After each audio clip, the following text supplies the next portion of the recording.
Now, one of the interesting points of Popfly is that it's the software plus services model. So we use Silverlight for our presentation layer, and I'll just click mashup, and you'll actually see this going. So this is Microsoft's first Silverlight application for the web.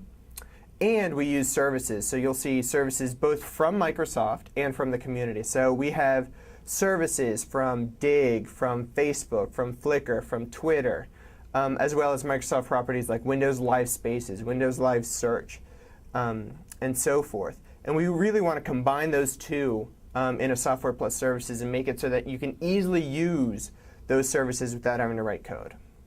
So the first scenario I'm going to do is use this thing on the left, which are those services that are blocks. And you can think of what we're going to do as connecting, almost like Legos. I'm going to snap together different blocks.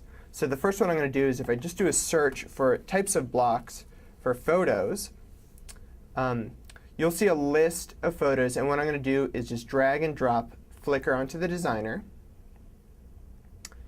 And I'm going to change the settings and search for pictures of Flickr of sunsets. And I can change this to whatever. You can see I have a number of different operations, getting a specific user's photo, getting geotagged photos, and so forth.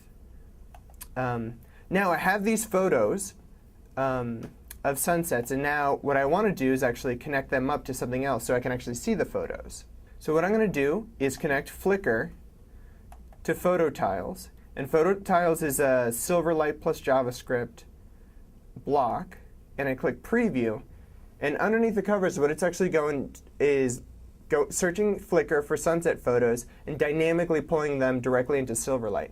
I didn't have to write any XML or JavaScript to parse Flickr. I didn't have to write any Silverlight or XAML code to actually be able to present those. These are just abstracted away in blocks. The scenarios we do aren't, you're not going to build an operating system by going through a wizard. Right? So there always will be developers, and there always will be a need for developers. But there's a lot of scenarios that really, if you look at it, can be made so much simpler.